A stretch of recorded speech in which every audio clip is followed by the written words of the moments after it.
여러분 반드시 합격하실 겁니다.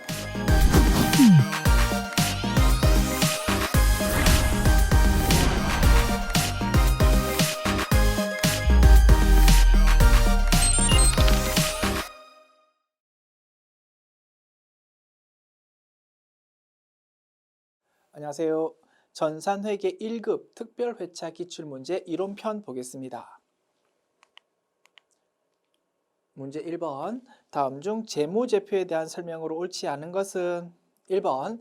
재무상태표는 일정 시점의 기업의 재무상태를 나타내는 보고서다. 맞다 그지요? 2번. 손익계산서는 일정 기간 동안의 기업의 경영성과에 대한 정보를 제공한다. 맞다 그지요? 3번. 기업의 현금 유입과 유출에 대한 현금 흐름을 나타내는 보고서는 현금 흐름표이다. 맞을 것 같다 그지요? 4번 봅니다. 재무제표는 재무상태표, 손익계산서, 현금 흐름표, 자본 변동표로 구성되며 주석도 재무제표 종류에 들어간다고 했습니다. 그런데 4번 지문 주석은 포함되지 않는다라고 했으니까 4번 지문이 틀렸다 이겁니다. 정답 4번.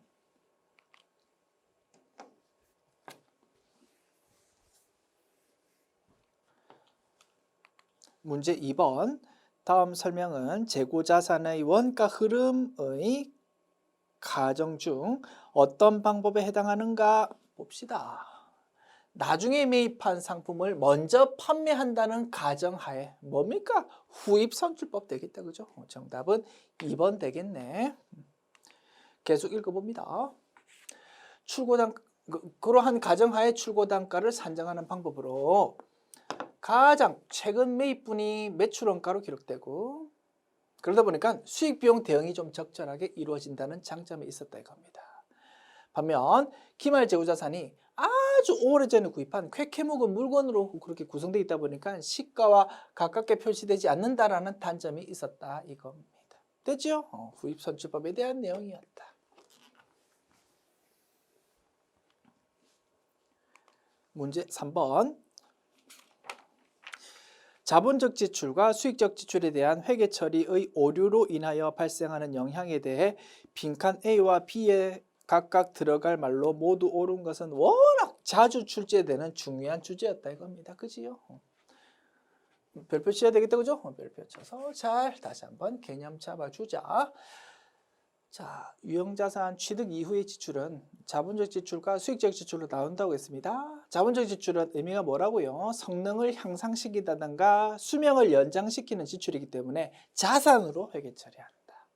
수익적 지출은 기존 성능으로 다시 원상 회복시키기 위한 단순한 수선 성격이 있으므로 비용으로 처리한다 이겁니다. 자, 대변에 현금으로 제출되었어. 차변의 문제다 이겁니다. 차변에. 자, 자본적 지출인데 자본적 지출이면 자산으로 기록해야 돼. 자산의 증가로 그렇게 기록해야 되는 거를 실수로 수익적 지출로 비용으로 회계 처리했다 이겁니다. 그러면 자산으로 기록해야 될 게 비용으로 처리했으니까 자산이 작아지고요. 비용이 쓸데없이 커진다 이겁니다. 그지? 그러면 영향이 어떻게 됩니까?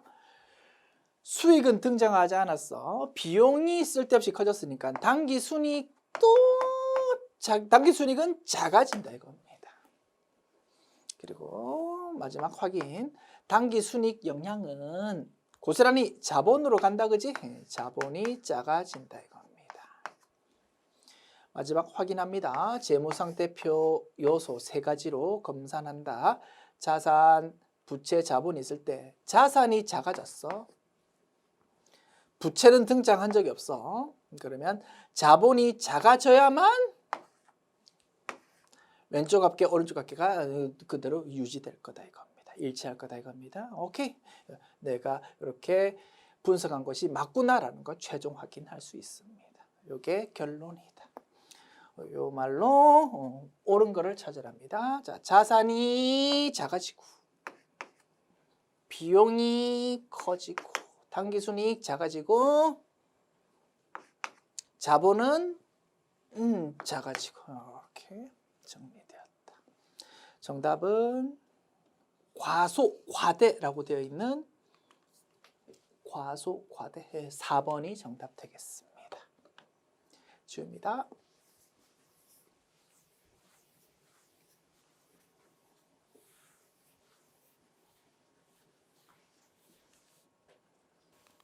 문제 4번 봅시다. 다음 중 무형자산에 대한 설명으로 옳지 않은 것은 1번 내부적으로 창출하여 계상한 영업권은 인정하지 않는다. 자주 시험에서 등장하는 지문이다. 그죠? 맞는 지문. 2번 무형자산 상각시 잔존가치는 원칙적으로 영원인 것으로 한다. 맞다. 그지요?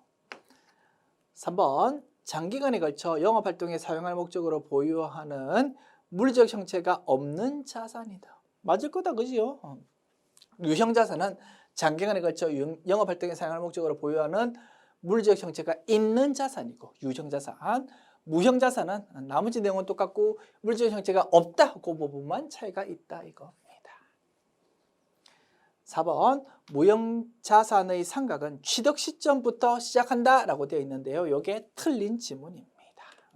우리 기업회계 기준을 보면 규정이 이렇게 되어 있답니다. 무형자산 상각은 사용 가능한 시점부터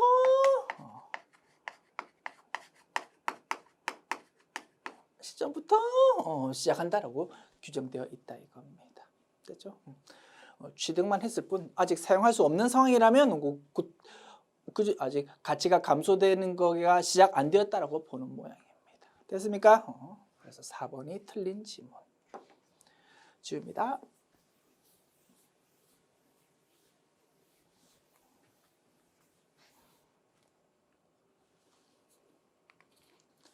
문제 5번. 아래의 보기에서 주식 배당을 하였을 때 발생하는 영향으로 올바른 것들로 짝지어진 것은 자, 주식 배당 회계 처리 어떻게 됩니까? 차변에 미처분 이익잉여금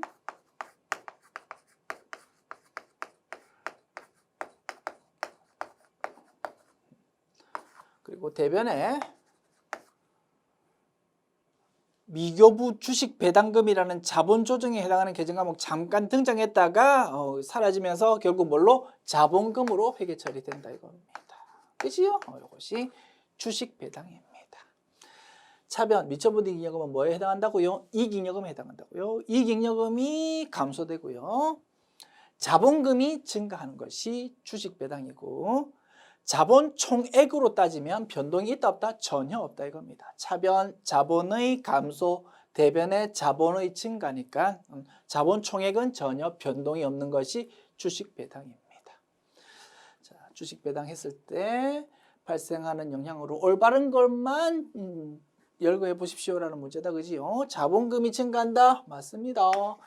이익잉여금이 감소한다? 맞습니다. 자본잉여금은 회계 처리할 때 등장하지 않는다. 그지? 발행 주식 수가 증가한다. 주식이 발행되니까 발행 주식 수는 증가하겠지. 그지? 그래서 맞는 거는 가, 나, 라가 되겠습니다. 정답은 1번. 지웁니다.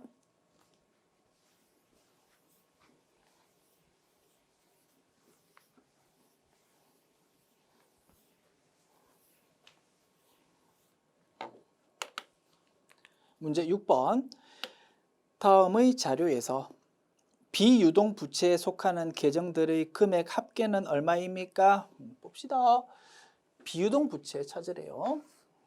미지급금 유동 부채다. 그지? 매입 채무 유동 부채. 임차 보증금은 자산이다. 그지? 비유동 자산.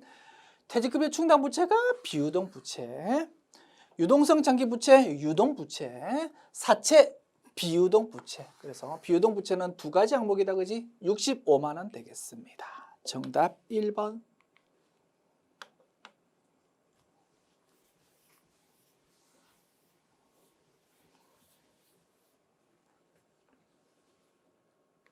문제 7번. 다음 중 각 거래 형태별 수익 인식 시점으로 옳은 것은 1번 상품권 발행 상품권을 판매한 시점 아니다, 그지요? 상품권 우리 회사가 구두 회사입니다. 상품권 팔았습니다. 돈 들어옵니다. 그때 매출 인식하는 거 아니다. 언제 매출 인식한다고? 상품권 들고 있는 고객이 우리 회사 매장 와가지고 상품권 우리한테 주고, 우리는 가지고 있는 그 매장에 있는 구두를 주고, 그지? 그때 우리가 가지고 있는 재화 인도할 때 매출 인식한다고 했습니다. 2번 시용 판매 한 달 써보시고 마음에 안 들면 반품하세요 라는 조건으로 팔았다 이겁니다. 언제 우리는 매출 인식한다고? 한 달 될 때까지 고객이 반품 안 하면 우리 매출 인식합니다. 우리 기준에서는 구매자가 매입 의사를 표시했을 때 매출 인식한다라고 규정하고 있다 이겁니다. 그죠? 그런데 고객에게 제품 넘겨줄 때 매출 인식한다고 했으니까 틀렸다 이겁니다. 그 다음 3번 공연 입장료. 입장권 판매할 때 매출 인식한다. 당연히 틀렸다, 그죠? 입장권 팔았을 때 돈 들어옵니다. 그런데 우리가 그 돈 받은 거를 진짜 수익으로 매출로 인식하려면 어떻게 공연을 해 주어야 될 거 아닙니까, 그죠? 공연 개최했을 때가 매출 인식 시기다. 그러면 4번이 정답이겠다, 그죠? 주문 개발 소프트웨어 진행 기준에 따라서 수익 인식한다 이겁니다. 정답은 4번.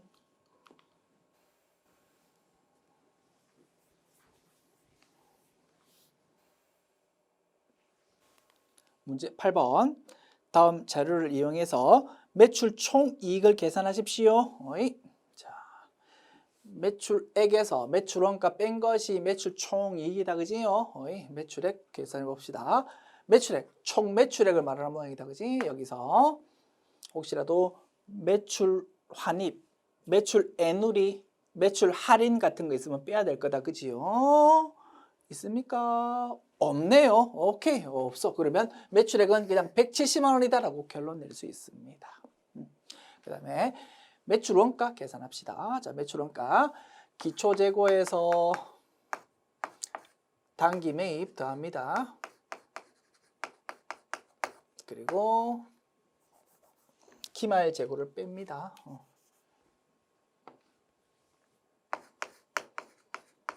됐죠? 자, 기초 재고, 기초 상품 재고 40만 원. 자, 기말 재고 여기 있다, 그죠? 30만 원. 자, 단기 매입 자료가 조금 다양하게 제시될 거다, 그지? 매입액 물건값 120만 원. 공간이 좀 좁네. 그러면 괄호에 들어가야 되는 내용을 공간이 부족하니까 조금 아래쪽에 좀 풀어서 쓸게요. 물건값 120만 원. 그래서 상품 매입하면서 운반비가 생겨서 5만 원 더 해야 된다, 그죠? 취득 부대 비용. 그리고 매입 환출, 매입 애누리, 매입 할인 있으면 뺄 거다, 그지? 그런데 그런 내용은 없네요. 오케이? 그러면 요게 결론이네. 125만 원입니다. 그러면 매출원가 계산될 겁니다. 자, 그러면 나머지 내용은 다 계산에 반영했고, 반영 안 한 게 뭡니까? 상품 매출할 때 운반비. 매우 자주 물어보는 주제다 이겁니다.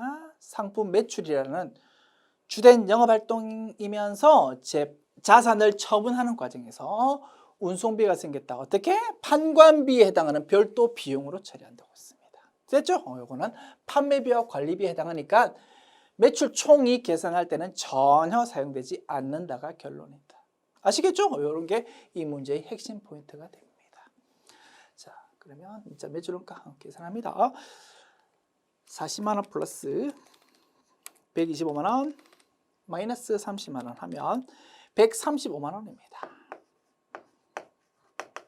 그리고 매출액 170만 원, 170만 원에서 135만 원 빼면 35만 원이 매출 총이익이 되겠네요. 정답은 2번.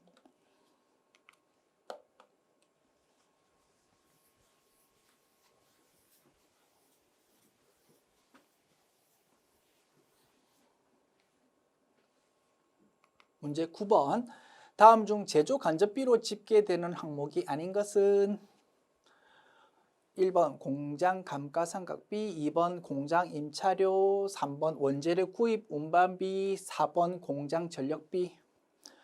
1, 2, 4번은 제조 경비에 해당하고 3번은 재료비에 해당한다, 그지? 그래서 정답은 3번이랍니다.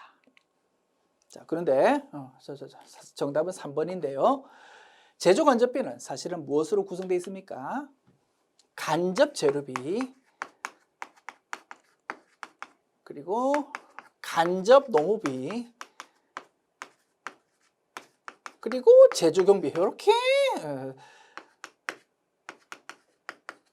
구성되어 있다 이겁니다. 여기에 다 합해진 것이 제조 간접비다 이겁니다. 그러면 요 재료비로 찍게 되는 것 중에서 일부는 간접 재료비가 될 수 있다, 그지? 그래서 제조 간접비로 갈 수도 있을 것 같습니다. 그러면 약간 혼란스러운, 좀 복수 정답의 여지가 있을 수 있다 이겁니다. 그죠? 답은 물론 찾을 수 있지만 조금 더 정확한 용어로 문제를 고쳤으면 좋겠습니다. 우리 교재 수록할 때는 제조 간접비를 제조 경비 이렇게 단어 고쳐서 수록하겠습니다. 그러면 복수 정답 여지가 없다, 그지?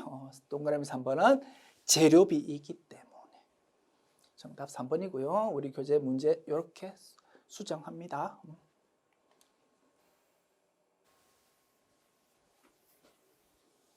이렇게.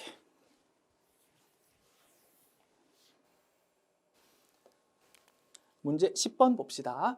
다음 자료에 의하면 10월 중 제조간접비 실제 발생액과 예정 배부액 간의 배부 차이로 올바른 것은 다음 건 매니다, 그죠? 정상 개별 원가 계산입니다. 자, 10월 중 제조간접비 실제 발생액이 60만 원입니다. 자, 요거랑 예정 배부액이랑 이제 비교하면 됩니다. 자, 예정 배부액은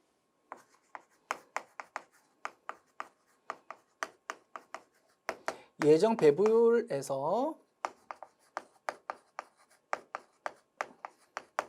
뭘 곱한다고? 조업도 중에서 실제 조업도를 곱한다고 했습니다. 이게 핵심이다, 그지? 자, 예정 배부율은 직접 노동 시간당 550원. 실제 조업도는, 자, 직접 노동 시간이 두 개 나와 있습니다. 실제랑 예정 둘 중에서 실제 직접 노동 시간 1000시간을 사용한다 이겁니다. 1000시간. 그럼 얼마입니까? 550 곱하기 1000. 55만 원 계산됩니다. 55만 원이랑 60만 원이랑 비교합니다. 과소배부다, 그지? 5만 원 과소배부. 정답은 1번 되겠습니다.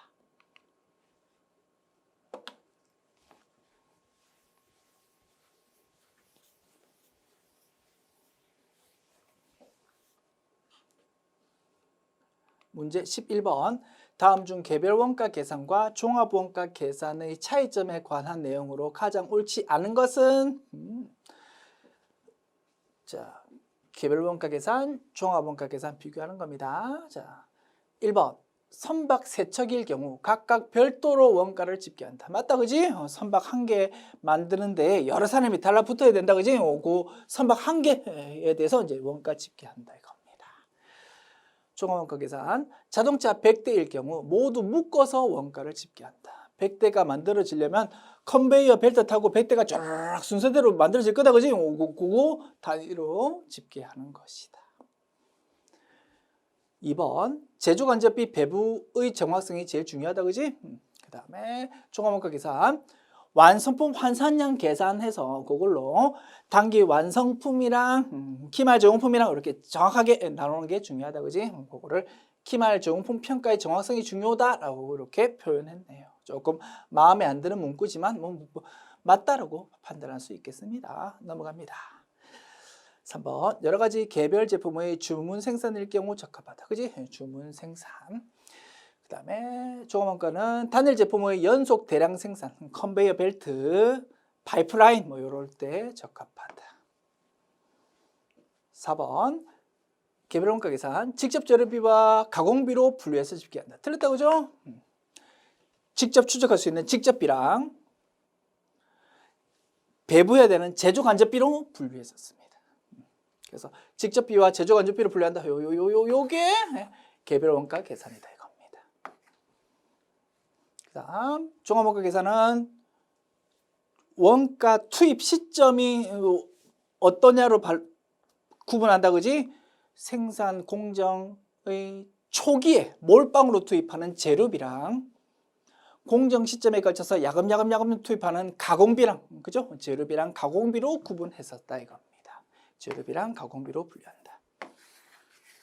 직접이라는 용어는 별 의미 없다, 그죠? 어차피 컨베이어 벨트 가다 보면 그 물건 만드는데 집게 되니까 직접 재료비라는 용어는 잘 안 쓰고 그냥 재료비라는 용어가 일반적이라고 했습니다. 뭐 어쨌든 중요한 거 아니니까 그냥 직접 재료비 읽고 넘어가고 가공비, 그지? 재료비랑 가공비로 구분한다 이겁니다. 이게 종합원가 계산이다. 그래서 4번이 서로 반대로 이렇게 배치되어 있으니까 틀린 지문이고요. 정답 4번.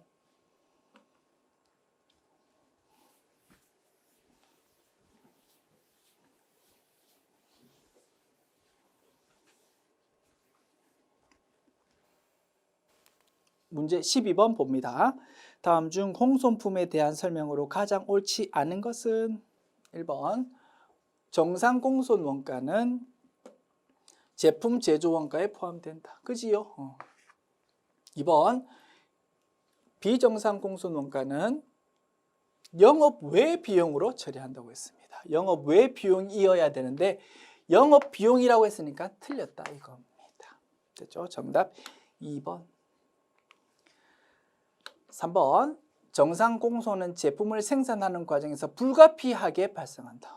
그죠? 어쩔 수 없이 당연히 발생하기 때문에 그냥 정상적으로 발생한 걸로 보아서 제조 원가에 포함시킨다 이겁니다.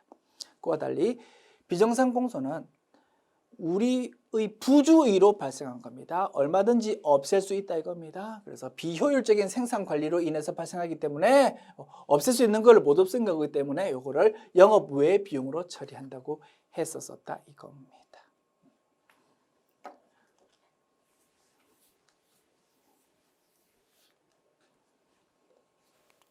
문제 13번 봅시다.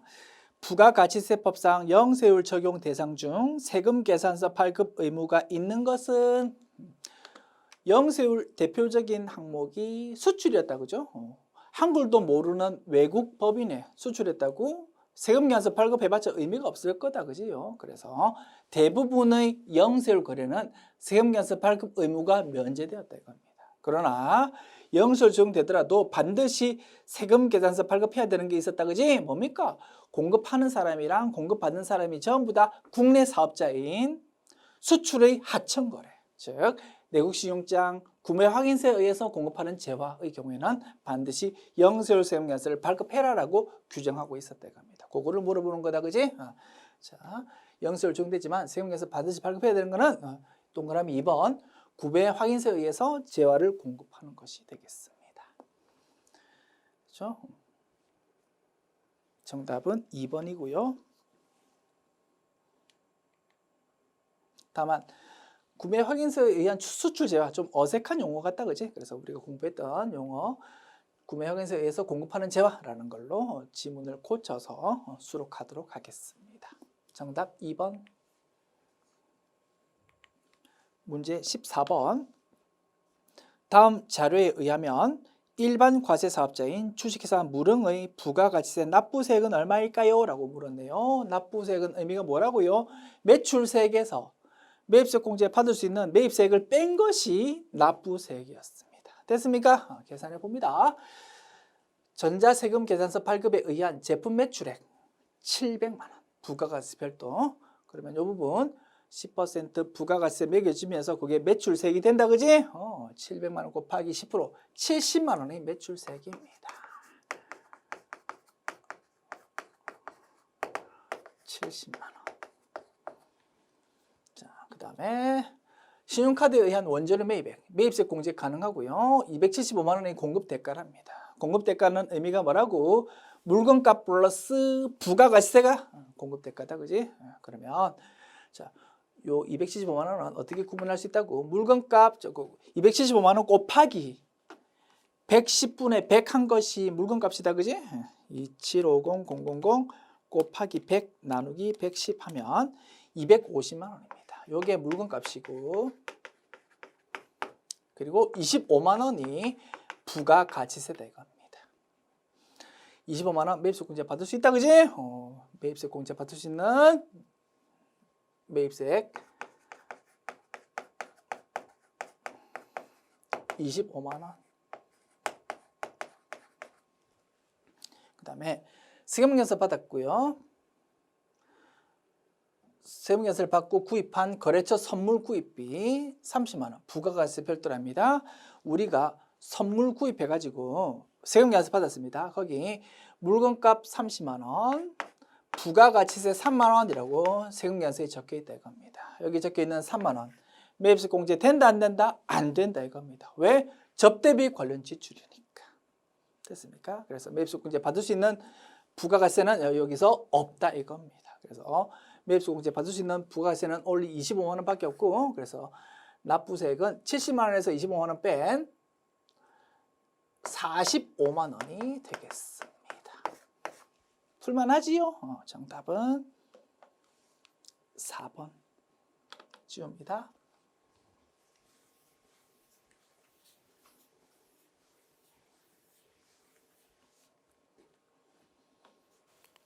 문제 15번 봅니다.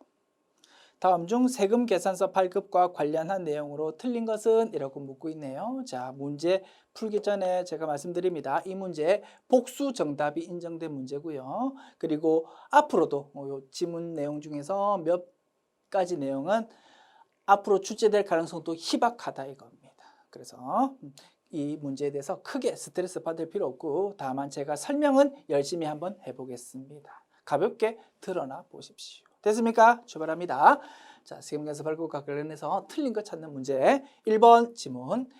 2020년도 사업장별 재화 및 용역의 공급가액의 합계액이 3억 원 이상인 개인사업자는 2021년 제2기부터 2022년 제1기까지 전자세금계산서 발급 대상에 해당한다라고 되어 있습니다. 맞는 지문입니다. 법인사업자는 반드시 세금계산서를 종이 말고 전자로 발급해야 됩니다. 그리고 개인사업자 중에서도 규모가 좀 크다면 종이 아니고 전자로 세금계산서 발급하도록 규정하고 있다 이겁니다. 기준금액이 얼마라고요? 3억 원입니다. 작년도 1년 동안의 내가 물건 판 공급가액, 매출액이라고 보면 되겠다, 그죠? 매출액이 3억 원 이상이라면 규모가 크니까 개인이라 하더라도 세금계산서를 종이 말고 전자로 발급하도록 규정하고 있는데, 다만 실무에서 이 규정을 적용하려고 하다 보니까 좀 문제가 있다 이겁니다. 자, 2021년도에 세금계산서 발급할 때 전자로 해야 되는지 종이로 해야 되는지 판단할 때 기준은 그 직전 연도니까 2020년도가 되겠다, 그죠? 2020년도 1년 동안 3억 원 이상이면 2021년부터는 전자로 발급해야 된다 이겁니다. 그런데 2020년도 1년 동안 내가 공급한 공급가액이 3억 원 이상인지 아닌지는 12월 31일에 2020년 12월 31일에 바로 알 수 있다 없다? 모른다 이겁니다. 사실은 2020년도 1년 동안의 장부는 2020년도에 대한 법인세를 신고 납부할 때, 그러면 2021년도 3월 즈음에 가서야 사실은 결산이 다 되는 게 현실이더라 이겁니다. 그러다 보니까 작년도 1년 기준으로 이제 전자 세금계산서 발급해야 되는 거를 적용을 1월 1일부터 바로 할 수가 없는 게 현실이더라 이거지요. 일리 있습니까? 그러다 보니까 세법에서는 이렇게 규정한답니다. 작년 1년 기준으로 판단하되 실제 적용은 7월 1일부터 하도록 규정하고 있답니다. 됐죠? 그러면 언제 2020년 1년 따져봐서 오케이 3억 원 이상이라고? 그러면 전자세금계산서 발급해야 되는데 언제부터? 2021년 7월 1일부터로 규정할 수밖에 없다 이겁니다. 그러면 언제까지? 그러면 2021년 7월 1일부터 2022년 6월 30일까지 이렇게 요 기간 동안에는 전자로 발급해야 돼 라고 적용할 수밖에 없더라 이겁니다. 일리 있습니까? 그래서 1번 지문 맞는 것이다. 2번 소매업 또는 미용, 욕탕 및 유사 서비스업을 경영하는 자가 공급하는 재화 또는 용역의 경우 세금계산서를 발급하지 않아야 할 수 있다. 그지? 소매업, 나군이고 모기비 형제 다군입니다. 그래서 이런 업종들은 세금계산서 아니고 영수증을 발급할 수 있고, 그리고 이런 규정도 있었다. 그지? 세금계산서 발급 의무 면제라는 규정. 그래서 이런 업종의 경우에는 세금계산서 또는 영수증 자체를 아예 발급 안 할 수도 있더라 이겁니다. 그 내용입니다. 3번, 간이계산서는 세금계산서 발급할 수 없다. 예전 세법으로 보면 이 내용이 맞겠지만 세법이 개정됨에 따라서 틀린 지문이 되어버렸다 이겁니다. 그지? 간이계산서라는 거는 직전연도 공급 대가가 8천만 원 미만인 사업자를 말한다. 그지? 개인 사업자 8천만 원 미만.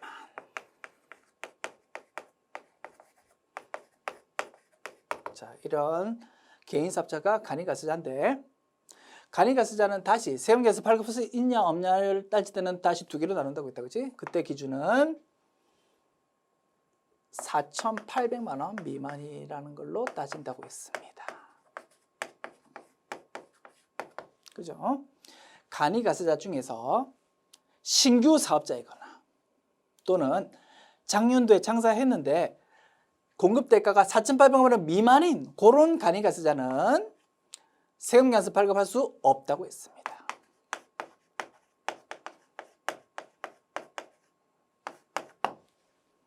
그와 달리 간이계산서자인데 신규 사업자 아니야. 작년도에 장사했어. 작년도 공급 대가가 4,800만 원 이상이다 이겁니다.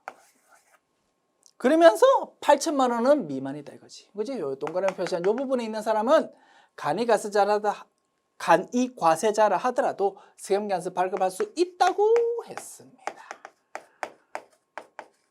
됐습니까? 그렇기 때문에 3번 지문이 틀렸다 이겁니다. 간이계산서자 중에서 일부의 경우에는 세금계산서 발급할 수 있기 때문에. 그래서 정답은 3번 되겠네요. 4번, 수입세금계산서 발급자는 세관장이다. 맞다, 그지? 그래서 정답은 3번이다 이겁니다. 그런데 이 문제에 복수 정답이 인정되었습니다. 3번 틀렸고 2번 지문도 틀렸다라고 발표되었습니다. 그 이유는 무엇입니까? 소매업, 나군 중에서 소매업이 있었는데 요거는 뭐라고? 물건 구입하는 사람이 우리는 반드시 세금계산서 필요합니다. 발급해 주십시오라고 요구한다면 딴소리 못해. 반드시 세금계산서 발급해야 된다는 규정이 있었었다 이겁니다. 기억나십니까? 그 내용 때문에 이번 지문도 엄밀히 따졌을 때 틀렸다라고 볼 수 있다 이겁니다. 그래서 2번과 3번이 복수 정답 인정되었습니다. 그래서 우리 교재 수로 갈 때는 2번 지문 좀 고쳐야 되겠다, 그죠? 소매업에 대해서 상대방이 세금계산서 발급해 달라고 요구한 건 아니다라는 그 내용을 추가하도록 하겠습니다. 그래야 복수 정답 이슈가 없어진다. 됐습니까? 그죠? 2번, 3번이 복수 정답이 인정됐는데 우리 교재 수로 갈 때는 이렇게 할 거야. 자.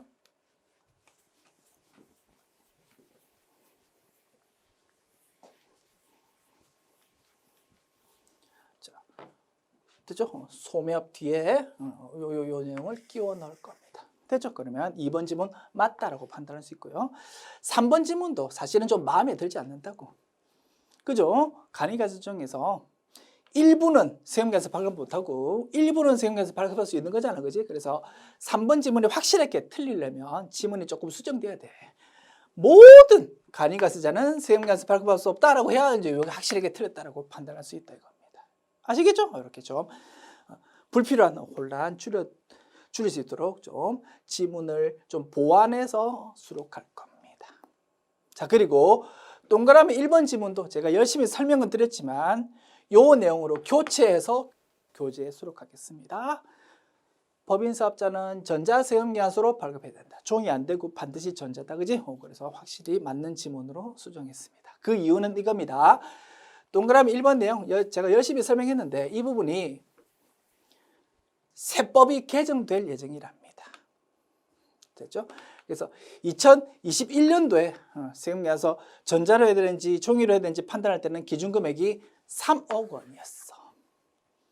그런데 2022년도 판단할 때는 이게 기준금액이 2억 원으로 바뀐대.